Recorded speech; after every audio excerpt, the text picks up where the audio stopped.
উফ শিয়াল ভাগ্নে, পেটের ভেতর মনে হচ্ছে ম্যারাথন দৌড় হচ্ছে। কিছু একটা জোগাড় করো, না হলে তোকে খেয়ে ফেলবো।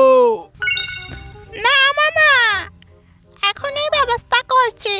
ওই দেখুন, দূরে একটা মোটা তাজা ছাগল ঘাস খাচ্ছে। যমদূতরা আসছে দেখছি, কিন্তু আমি তো সাধারণ ছাগল নই, আমি হলাম স্মার্ট ছাগল। ওহ ছাগল সানা, আজ তোর শেষ দিন। তোর হাড় দিয়ে আমি স্যুপ বানাবো। আরে বাঘ ভাই যে আসতে তো দেরি করলেন, আমি তো আপনার জন্যই বসে আছি। মানে আমার জন্য কেন? তোকে কি খাওয়ার জন্য? আরে না মামা, আসলে আমি হলাম যমরাজের স্পেশাল অডিটর, বাঘদের ইন্টারভিউ নিতে এসেছি। ওরে বাবারে, যমরাজের অডিটর! পালাই পালাই! উফ, যা দিনকাল পড়ছে, গরমের জ্বালায় পাচ্ছি না, দাঁড়া একটু জিরিয়ে নি।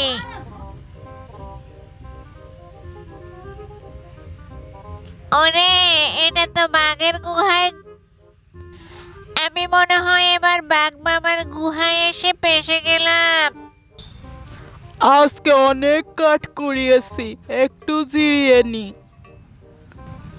কেরে, আমার গুহায় কেরে? ওরে, আজ কি রক্ষে নেই।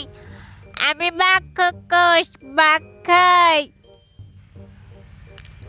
ওরে বাঘ খরগোশ, পালাই পালাই! ঘাস খাই, মনের সুখে লাপাই। এই ছাগল, আজ আমি খুব ক্ষুধার্ত। ও হে মহারাজ, আপনি তো আজ বেশ ফিট লাগছেন। ফিট? আমাকে সবাই ভয় পায়। ভয় তো পাই, তবে একটা কথা বলবো। বলো, কিন্তু চালাকি করলে খেয়ে ফেলবো। আপনি যদি আমাকে খান, আপনার দাঁতে ঘাস আটকে যাবে, তখন সবাই বলবে বাঘ দাঁত মাজে না। রাজা হয়ে যদি বদনাম হয়, তাহলে আর ছাগল খাবো না। যা, আজ তোকে ছেড়ে দিলাম। এই সবাই সরে দাঁড়ান, রুগী দেখবো। এই, তুমি কি ডাক্তার? তুমি কিসের ডাক্তার আমার? হ্যাঁ মহারাজ, আমি এমবিবিএস, ইয়েস, গ্রেট ব্রিলিয়েন্ট ভক্তি স্পেশাল। সব প্রাণী হেসে ওঠে। মহারাজ, চিম্বা বের করুন, আরো জোরে। আ আ আ সমস্যা গুরুতর তো দেখতেছি। কি হয়েছে ডাক্তার? আপনার রোগের নাম অতিরিক্ত গর্জন রোগ। এ আবার কি রোগ? সারাদিন গর্জন করেন, বিশ্রাম নেন না, পেট আর গলা দুটোই ক্লান্ত।